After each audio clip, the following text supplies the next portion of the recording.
Welcome to the Startup Speakeasy by KPMG in India. We call them honest conversations with founders of India's emerging giants. My name is Karan Marwah, and with me today is Nitin Jain, who's a co-founder at OfBusiness. Nitin, it's good to see you again, and thanks for being here and doing this with us today. Karan, thank you so much for having me. Always a pleasure coming to the KPMG office. It's wonderful seeing all of you. Thanks for that. Nitin, I'd like to begin with, maybe just getting to know you a little bit more. I know we met a few times, but, talk to us about what's been your background. I know you've been a successful investment banker in one of your careers, in one of the roles that you had through your career. But making the switch from that to, the unstructured world of a startup and then taking OfBusiness to where it is today or bringing it to where it is today. How's that journey been? What have been some of your sort of personal experiences? We'd love to hear about those. So no, I grew up in Delhi and I studied here, schooling as well as my college was in IIT Delhi. So Delhi felt very natural and very homely to me, right, all my life.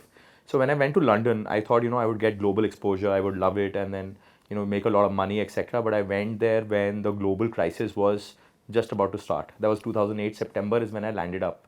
That's when Lehman went bankrupt. Yeah. So what happened after that was I spent about close to 7 odd years in investment banking in London. Did reasonably well, but then I realized I was not making too much of an impact, right? So whoever I was working with or for, those were large giants in the telecom sector, in the automobile sector, and it just felt that I was not making a large scale impact, or I was working for the rich to make them richer, right? So I was not working for the real economy in terms of the ground level economy or the leaf nodes as you would call it. So then I started looking out for opportunities in India, because doing a startup in London or Europe or let's say the US, where everything is so efficient, it doesn't really make sense. And so I thought, let's go to a place where inefficiency is everywhere and you can actually create a lot of value and opportunity from those inefficiencies. And India was the place to be. We have 1.5 billion people, And highest consumption economy and growing. Yeah, so thought that, we can find inefficiencies in every nook and corner, and we just made the decision to come back and join hands with my other co-founders to build out OfBusiness and Oxys. This was in 2015 or? This was in 2015 September, when the startup ecosystem was about to take off. Yeah, perfect timing. At that point of time, the large giants in the food industry or e-commerce industry, today's large giants were sort of fledgling startups back then. Yeah. And they were kind of about to fly. So we thought that B2B sector is a sector which is largely untouched. Everyone was concentrating on the B2C part of it. Yeah. So that's where our journey began, and that's where we kind of, found an opportunity, a massive opportunity.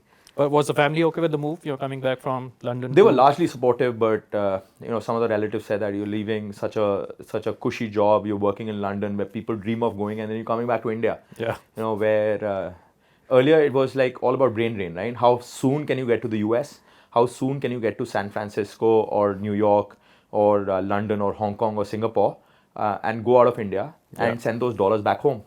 But I think in my case, it was never the money that excited me. I think money was an outcome of your work. It was more about large scale impact and can I actually deliver to my potential? But let's talk about that, right? So you mentioned impact now a few times, and what does that really mean for you? And what was the motivation behind again leaving what was possibly a cushy job and starting all over again, right? The impact, when you say impact, is it personal gratification? Is it more about, I think you said money was not the primary motivator. What really do you mean when you mention impact? Yeah, so when I mention impact, it's very important for me that whatever I'm doing has a large scale impact. Now, when I talk about large scale impact, that the number of people that the solution actually touches or impacts or solves a particular problem, that TAM should be extremely large. In banking, what happens is that your TAM is extremely small because you have a certain criteria of the clients that you want to serve, and that TAM is reasonably small, right? So obviously the dollar value per client is pretty high, but the number of people that you're impacting is limited. Is very limited. in India, the SME ecosystem is so large. We got about 60 million or 6 crores SMEs in India, right? And growing. Yeah. I think the number may be even 7 crores now. But when we started, it was close to about 5, 6 odd crores. So just the fact that there was a large TAM and India was an unstructured economy and things were inefficient just proved that, we can just get out there, pick a problem and solve it very, very deeply and impact a large number of people at the same time. And No, it's interesting because, I mean, again, India's obviously a massive nation and we've got a massive number of problems and equal number of opportunities also, right? Yeah. So I'm just curious how you with your other co-founders zoned in on this opportunity to solve for the SME ecosystem. So the reason why we chose the SME and the B2B ecosystem was mainly because the other companies or the other startups, some of them were doing food delivery, some of them were doing e-com. They were all focused on B2C. And you guys, I was going to say that you guys were possibly one of the first to focus on B2B. B2B, exactly. A couple scale. of other companies were there in the B2B. They were not doing very well, or they were trying to solve it in another way. But we saw this opportunity that this is a extreme amount of white space. Yeah. Right? So we did not want to enter a red ocean. We wanted to enter a white space where we would have an opportunity to rapidly scale, because all of us were extremely focused on scale. Yeah. How do you get to that rapid scale was very, very important to us. And so that's part of the opportunity, impact, I guess, to be able to impact or affect a large amount of people or a large ecosystem, I suppose. Yeah, and that just has immense amount of gratification, right? So you leave a legacy behind, and it just seeing the SMEs improve their bottom line, Yeah. seeing the SMEs actually solve their pain points using our solutions was extremely gratifying.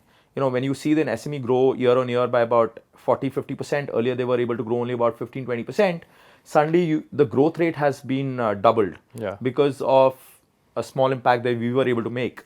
Was extremely gratifying, and that's what I mean by impact, and that's what I mean by seeing your solutions actively work on the ground.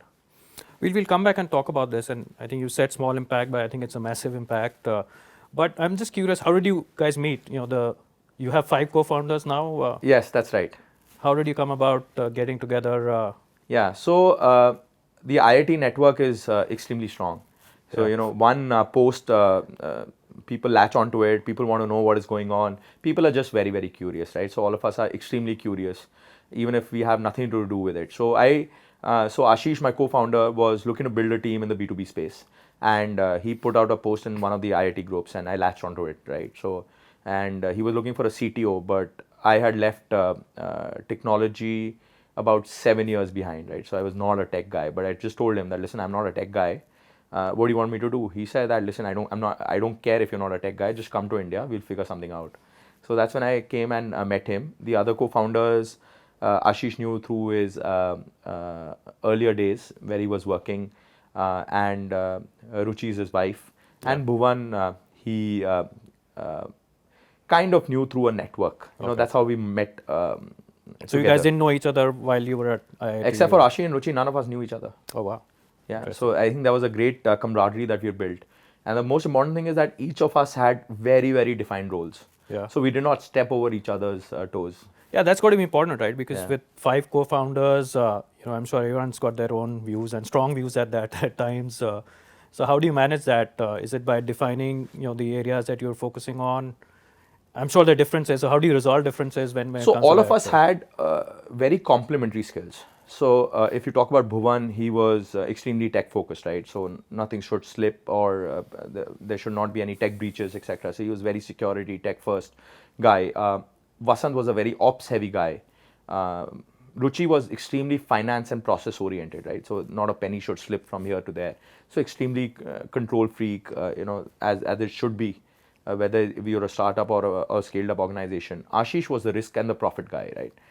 I was the hyper scale kind of guy. For me, it was a scale at all costs, right? So all of us kept each other in check, and all of us kept pushing each other. Yeah. So that's what worked. And complementary skill sets with defined roles really worked for us. And how often do you guys get together now? I guess each of us have defined roles. So in the middle, what happened was earlier we used to meet like every single day. Yeah. Then we used to convene once in a week. Then probably once in 15 days. But now we convene more often. because the organization is scaling up. We need to consolidate a lot of things. We need to really improve our focus in a few areas, improve the metrics. So we meet a little bit more often. Yeah. Who came up with the name OfBusiness? So it was actually Ashish, and it was inspired by the Gettysburg Address. Oh, is it? So it's like by the people, for the people, and I think of the people. So this is order for business, order from business. So that's how the name. That's came interesting. I into was it. reading something about the Gettysburg Address in a different context yesterday, but Right. here we are talking about it again. And So, we were quite inspired by Lincoln, to be very honest. really, why is that? Yeah, because the way he commanded his entire nation, and I think One of your values is the warrior spirit, if I'm not mistaken. absolutely, yeah. So is And, that where it comes from? Sort of, absolutely, yeah. The way he was a founding father, and the way he got America together was absolutely fantastic, and that's what we are also trying to do in OfBusiness. So they are a family. Well, it's a good segue to my next question in terms of building up the organization from grounds up to where it is today. And I think you've used the word hyperscale, and I think it is something that's been hyperscaled. Again, what were some of the building blocks that you thought that were put in place at the right time that have helped you with this? So 3-4 building blocks have really helped us. The first thing is heavy focus on delivering value to the clients, right? So we have to solve for their pain points. We don't have to give them a vitamin. I think that was the first thing that has been drilled from top to bottom in the organization, right? So when you end up solving for vitamins, the clients are not sticky. When you end up alleviating the pain, that's when the clients become sticky and really like your solution. That was the first. The second most important thing is there was a immense push on profitability from top to bottom, and it came right from the top, right? Now and was that from day one? Absolutely day one, right? So from day one, we were hell bent on not losing money on any transaction. We were hell bent on making money, and not at a CM1, CM. We don't even know what that means, to be very honest with you. We just know what PAT means, right? Yeah. So EBITDA, PAT, PBT, CM1, CM2, etc. Those weren't fashionable words when you guys started off. Actually, they were very fashionable. They were extremely fashionable, right? So people used to put logistics costs within gross margin. Then someone said, okay, remove it because your gross margin will look higher. We said we don't care about any of that. Ultimately, what makes a difference is your bottom line. We will track the metrics, but we will just focus on the bottom line. And that was drilled down right from the top to bottom, right? And that was not we wanted to make money at the expense of our customers. That was actually we wanted to make money so that we can sustain for our customers and continue to deliver value. And be able to hyperscale, I guess. And this really worked during the COVID times. Because during the COVID times, most of the people they ended up furloughing, they ended up cutting a lot of costs through layoffs, etc. So we did none of that because we said that, listen, we focused on profitability. We are profitable. It's okay to go through 3 months of lows, and because we did that, we hyperscaled beyond any means of imagination. Yeah. Right. So that was good to see. Again, going back to one of the attributes you mentioned, customers, and you, again, being a B2B business, you've got customers at both ends, right? The ones that you procure for and the ones that you procure with or from. Again, so how do you, and then with hyperscale as the ambition or one of the North Stars, how do you make sure that the customer at either end gets the experience that he or she is looking for? So you have to come out with something that the market really wants, right? So what I mean is you have to find a product market fit. Until then, you won't be able to hyperscale. So for the first year, it was difficult to find a product market fit because we said that, okay, we are just going to be a platform where people will come, they will order steel from us, and then we will supply steel to them, right? Or we'll connect them to suppliers, etc. That did not work very well because we were not really solving for anything apart from discoverability. Yeah. And steel prices are fairly discoverable in the market, right? So we are not really alleviating too much of a pain point. Then we realized after about 6 months or 8 months odd that commerce is, the credit with commerce is the biggest pain point. So they need credit as well. Yeah. So there were banks who were giving you credit. There were distributors who were giving you material. But distributors were not willing to give credit. Banks were obviously not doing material because that's not their forte, right? Yeah, yeah. We said there's a big white space if you combine these two. So in the Venn diagram, there's a huge intersection waiting to be cracked, where you become a credit provider as well as a material supplier. And that's the role Oxizo plays. Yeah, that's where Oxizo was born. Yeah. So that actually is where we figured out our PMF, our reason for existence or our right to win. Yeah. Because no one else was doing that. Right. Right. So the other companies came into being where they claim to be off business of XYZ. Whether it's other commodities, categories, etc., etc. But our reason for existence was because we managed to combine credit with commerce, and no one else was really doing it because they did not understand both of these together. They understood one. Yeah. Banks understand credit, distributors understand material. Distributors do not understand credit. Now, the reason I say they do not understand credit without undermining them is because they give credit basis on relationships. Banks give credit basis huge amount of documentation, right? Yeah. And they collect data. They do a lot of machine learning. They sense a lot. They do a lot of forecasting, etc. Calculate probabilities or default. So we said, why don't we combine relationship aspect along with the quantitative aspect, and come out with an even better decision of whom to give credit to and whom not to. And what role did technology play here? I know it did play a massive role.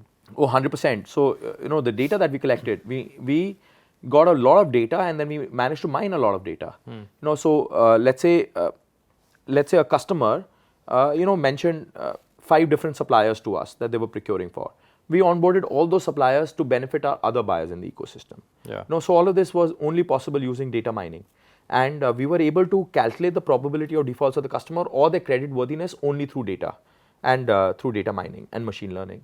Right. So technology played a huge role, and plus at the scale that we were operating, we were in 2019, we were doing about 100-200 crores a month of transactions. So that was a massive scale, right? If we did not have tech, we could not have done that particular scale back then, or everything would have just been blown to pieces. Yeah. So we kept a huge emphasis on internal efficiencies and technology. I still want to go back to the customer experience. In all of this, again, I think it's critical given it's such a massive, I would say, disaggregated space, and it's always been under-addressed, right? And that's the opportunity I think you guys saw. Yeah. But to be able to service so many customers at scale, I know we've spoken about technology playing a role, at least in terms of solving for the business problem here, but how do you solve for relationships? Yeah, so that's a good point. So at the moment, we've touched close to 1 million SMEs, and our monthly transacting SMEs are also in large 5 digits. So we managed to build an ecosystem. So earlier we were reliant on our salespeople building the relationships with the customers, and that's been the typical. That's model been the for typical. A lot of companies, exactly.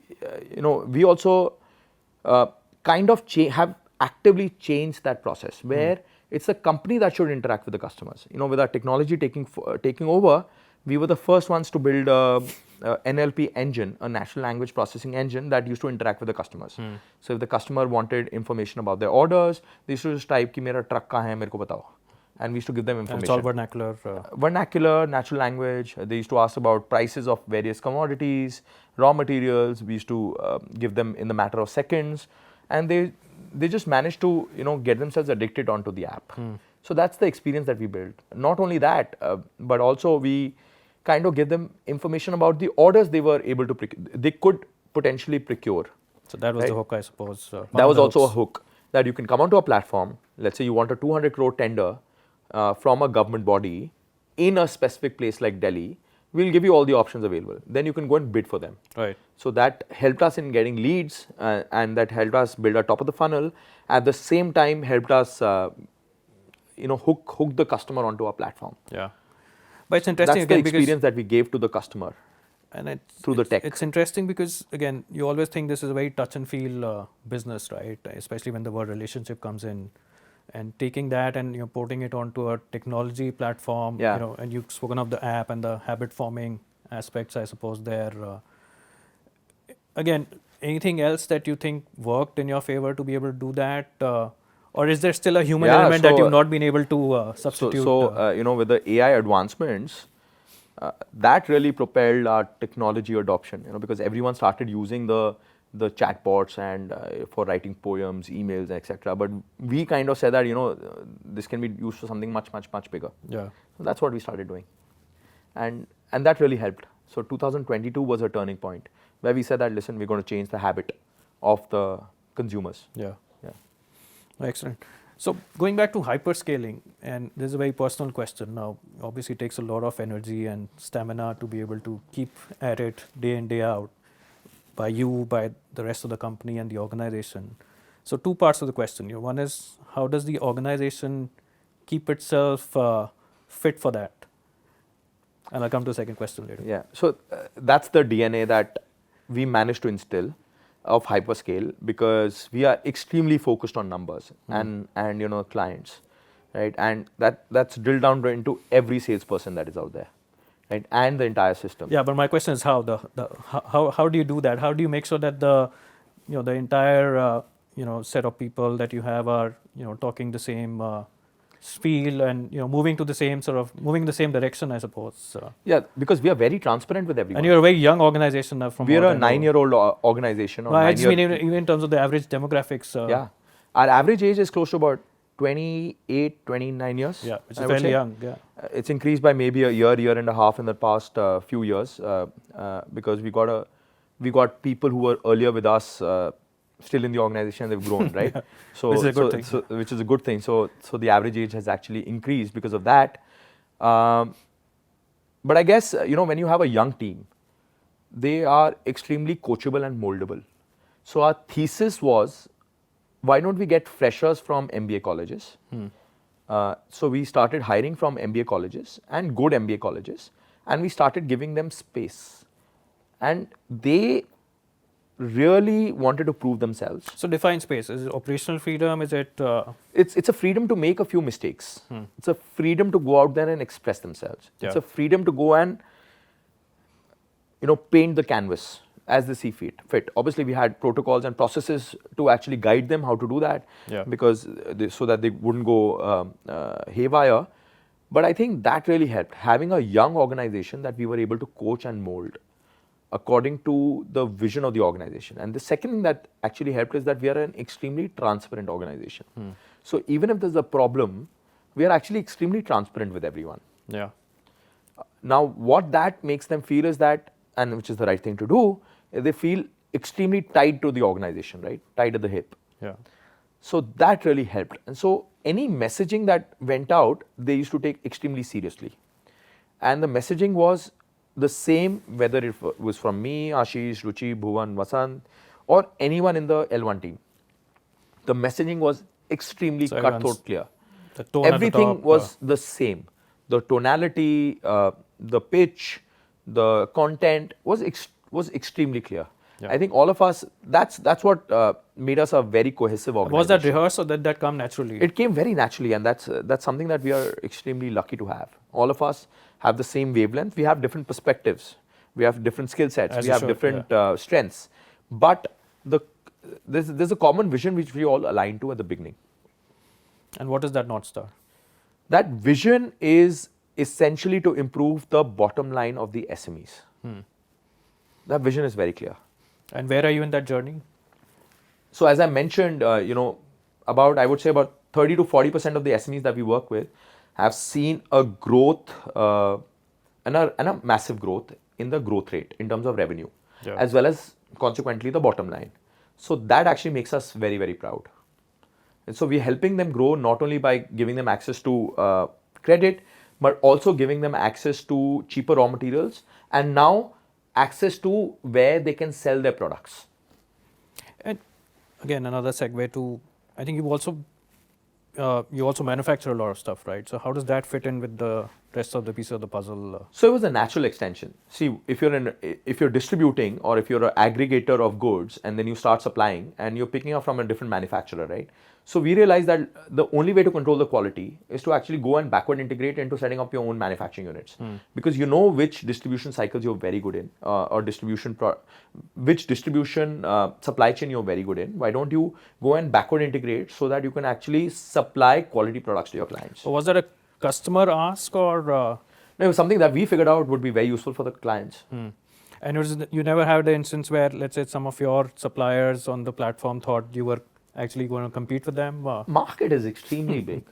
It is, Extremely big. yeah. There's space for everyone. It's extremely big. So no one. So we were a distributor first. We were a distribution first approach going into manufacturing. Yeah. Lot of manufacturers now going into the distribution first approach, distribution second approach. Right. So I won't take names, but there are many large conglomerates trying to take our business model Yes. and add a distribution layer where they have multi brands. Yeah. So because we build the distribution layer, so all the suppliers we are anyways giving a large amount of business to. So we've not taken away the business. We've built our. You've expanded the business. Yeah. Getting more people into the Exactly. formal So, ecosystem. if you're giving X to the supplier, that X is growing by a natural growth rate year on year. Yeah. We managed to grow the entire ecosystem by another Y percentage, and that some part of it we capture as our own in our own manufacturing units. Fantastic. I'm going to swing back to the second question I promised I'll ask you. Sure. In terms of hyperscaling again, how do you keep yourself fit? So I have a routine where I play tennis every single day. So I can't go without playing tennis, and that keeps me sane. Yeah, that's your release. That's my that's where I just give it my all to release my mental. I wouldn't say tension, but mental any kind of stress that is there, and it just keeps me fit as well. Yeah, it's important. I think all of us need something to be able to. And it's just given me a clearer vision. Yeah. Who's your favorite tennis player? Alcaraz, by a distance. Fantastic. Now coming back to OfBusiness, I think you've gotten to a point, like you said, it's been fantastic thus far. Where do you go from here? What's next? If you can share some of that. Yeah, yeah, absolutely. I mean, see, we are in terms of turnover. I would say we are still at 1% of where we aim to be, right, in the next 10, 15 years. So there's a huge area where we want to expand into. And we're just sort of, I would not say tip of the iceberg, a little bit more, where we figured out how to hyperscale again, because I believe we are at the 1 to 10 journey. Yeah. Now we need to get from the 10 to 100 journey. We are not between the 10 to 100 journey because the market is extremely big. And we are putting in growth levers to tackle that. Now, whether it's through our manufacturing, whether it's through expanding outside of India. So we're putting in those. That is growth going to be one of levers. my questions. Are you looking at overseas? Yeah. So we believe in the India growth story. We believe in Make in India and Ship to the World story. Is the world ready for that? I think it's there. So if you look at the global scale, China owns 31% of the manufacturing across the world. India owns only 3%. Yeah. And I think with the way our costs, etc., are being balanced, with the government subsidies coming into play, with the push on exports, etc., I think we are well set for the next decade. But do you still get quality questions? I think that's one frame we commonly hear about, right? That people still have concerns about the quality vis-a-vis China. That's where the new age businesses come into play. Yeah. And that's where we are very, very heavily focused on the quality that we ship out. Yeah. Okay. Any other growth levers apart from? These are the growth levers, and our tech will also be a growth lever for us, where we intend to do a lot more for our clients in terms of painkillers, in terms of getting them orders, Yeah. in terms of giving our clients relevant leads for the categories that we don't operate in, so that they can grow their business. And that itself is a vast enough space to expand into. Exactly. So we want to attack that particular space. And again, going back to technology, I think all of us can't live without it. But in your mind, what are some of the risks that you see that you believe the organization should be ready for? See, a couple of risks are obviously there. So one is sectoral risks, that if the sector suddenly tanks, right? So what happened during COVID is that people stopped buying cars. Yeah. So the auto sector kind of tanked pretty heavily, but our infra sector took off because the infrastructure government saw it as an opportunity to just spend a lot of infrastructure, because they knew that COVID was going to go away one day, and they needed to connect to remote places. Why? Because medicines were not going, or transportation was not easy. So they saw an opportunity to do that, and that sector actually really came up. So auto sector came down, but infra sector went up, and similarly this will keep happening. So we need to be very aware of the cycles, but we are diversified. So one sector dropping should not affect us. Naturally. But if there is a systemic problem, where all the sectors get impacted at the same time, that's a risk, obviously. But we need to be aware of the cyclical nature of the business. And any risk specific technology that you see that you need to be See, ready technology, we have to be extremely because careful. your technology team is also all in-house, if I'm not mistaken. Everything is in-house.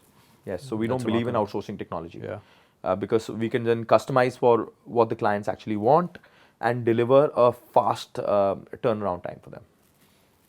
Excellent. Yeah, so technology, there are risks naturally. I mean, technology, especially with AI coming into play, it can always hallucinate and give something that the clients take on face value, and then suddenly come back and say that, okay, you gave me this information, now you have to pay for it. So we have to be aware. You got to be on about the all guard these for risks. that. Yeah. We have to build guardrails. Given the footprint of what you do, and I think it's immense, right, in terms of just the width and spread of the different commodities that you touch. There's distribution, there's manufacturing. What about ESG? I think that's something that I think is something all of us are acutely aware of today. Yeah. And even when investors are looking at organizations, they're asking that question. How are you gearing up for that? Are you geared up? What are your personal No, as any perspectives? organization, we're spending a lot of time and energy in terms of ESG. So, one of our textile factories, we are in the process of implementing IoT devices that can capture consumption of water and help reduce the consumption of water to 1/10 or 1/5. Right? So we are doing all of that, and even in other plants, we are very well aware of the carbon credits that they emit, because steel in essence does emit carbon credits, right? So we are trying to do where we can balance out the carbon emission with the carbon reduction. So we are taking steps as an organization because that's the right thing to do before we go public. Yeah, I would imagine. And again, from the perspective of the organization itself, I think we've spoken about technology, we've spoken about people, we've spoken about the fact that you have a cohesive set of founders. We've spoken about the opportunity space itself. But if you were to look back, 2015 today, we are in 2024. If you were to do something differently in building out the business and achieving the scale that you have achieved, is there anything that you comes to mind? See, not really, because failures had their own benefits for us, right? So we learned how to fail fast. So I would not want to trade that experience with anything. Yeah. I guess everything happens for a reason, and failures that have or obstacles that have come our way have only taught us how to become better and made us stronger. So had those obstacles not been there, we would not have had a guard up or set up processes to alleviate those. Had our processes already been set up, we would not have learnt it or learnt how to check for other obstacles on the way. Now we are very well aware. Any challenges that you recall that at that time seemed insurmountable? I know COVID was one time. The second round when we were trying to raise funding, we were 3 weeks away from degrowing. Oh wow! And potentially running out of money. Yeah. So challenges, that was a near-death problem for us. But we as a team got together. We managed to raise our second round, and that's when the hyper-scaling happened. Right after we discovered our PMF. And how easy or difficult was it to explain your business model to investors? Very Given difficult. that you were the only one in India who was doing that at scale at that time, or trying to do that at scale at that time. Very difficult, because they did not think that commerce and credit could exist at the same time. So we got rejected by innumerable number of investors. Yeah. Yeah. So it was not easy at all. But then again, I mean, it's a I guess a heady combination of finance and the supply chain problems you're trying to solve. Does it ever become a challenge to say, look, what are we going to sort of go after in a more energized fashion? Does one pull ahead of the other at times, or how do you keep both in sync, right? Because both are equally massive opportunity spaces in their own merit. So at the moment, we got both the teams working semi-independently of each other. Yeah. So they're growing at their own pace. They have their own targets. So that's how we keep them in sync, right? And they are kind of their own entities right now. So it's self-balancing, or? Yeah, I mean, we don't sacrifice one growth for the other. They are growing at their own natural pace. Yeah. And which one are you more passionate about? Both. You can't choose between. I couldn't resist asking that question. Your two babies, right? You can't. It's not possible. Yeah, very true, very true.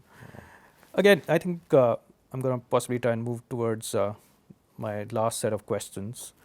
The state of the ecosystem. A lot is said today about, there's no better time to start up, there's no better place to do it other than in India. What is your personal perspective, Nitin? I completely agree with that. With the kind of talent out here, with the kind of opportunity out here, and Make in India, build for the world, it's not been stronger. I think it's a great time to again start up because opportunities are galore. Yeah. Yeah. But what would you advise people who are looking at starting up right now? Any pearls of wisdom? Yeah, go for it. But at the same time, just build a very, very solid team with a complementary skill set. But I think that's possibly, I am struggling to find the right word for it. Possibly serendipitous, right? That you found the right set of people to work with. We were lucky. Yeah. But now, how does one sort of solve for that? There's a bit of luck involved, but there's a bit of understanding what you want, what you're good at. So introspection of what you're good at, what you are not very good at. Yeah. And find those people who can actually balance out your weaknesses. That's extremely important. Yeah, I think that's, and especially when you're starting out, I think unless you're clear about where you're going, you will lose track. Nitin, it's been lovely having you here today. Pleasure was all mine. I enjoyed the conversation. I wish you and OfBusiness all the very best as you continue to scale up and look forward to seeing you again. Thank you so much, Karan. Really, really enjoyed the conversation and thank you so much for having me. It's been my pleasure. Thank you. Thank you.